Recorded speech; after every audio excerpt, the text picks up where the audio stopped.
ফতুল্লায় অবৈধ গ্যাস সংযোগের বিরুদ্ধে ভ্রাম্যমাণ আদালত পরিচালনা করেছে তিতাস জবি ও ফতুল্লা শাখা।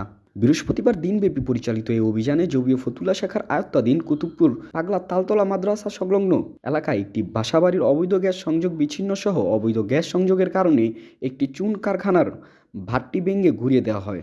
জেলা প্রশাসনের সিনিয়র সহকারী কমিশনার ও নির্বাহী ম্যাজিস্ট্রেট মোহাম্মদ মোনাব্বর হোসেনের নেতৃত্বে এ ভ্রাম্যমাণ আদালত পরিচালনা করা হয়।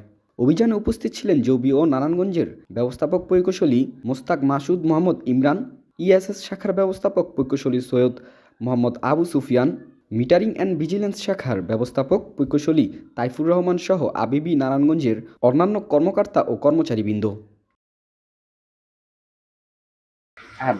আজকে তিতাস গ্যাস জবি ও ফতুল্লা অফিসের নেতৃত্বে নারায়ণগঞ্জ জেলা ডিসি অফিসের সহায়তায় এবং পুলিশ প্রশাসনের সহায়তায় ফতুল্লা পাগলা এলাকায় মোবাইল কোর্ট পরিচালনা করা হচ্ছে।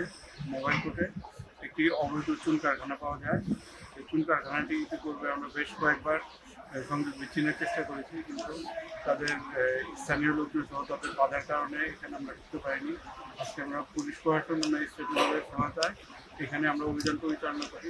অবৈধ চুন কারখানা আমরা যতটুকু জানি পরিবেশের জন্য খুবই ক্ষতিকর, কারণ এই ধরনের চুন কারখানা সাধারণত সরকার থেকে অনুমোদন পাওয়া যায়। যাই হোক, ওনারা আমাদের এখানে অবৈধ গ্যাস লাইন ব্যবহার করেছেন। অবৈধ গ্যাস লাইনে আমাদের যে গ্যাসের ক্ষতি প্রায় প্রতি মাসে 7 লাখ টাকার অবৈধ গ্যাস তারা খরচ করেছে। এর মধ্যে যেটা বছরে প্রায় 1 কোটি টাকার মতো আমাদের লোকসান। উজ্জীবিত বাংলাদেশ, নারায়ণগঞ্জ।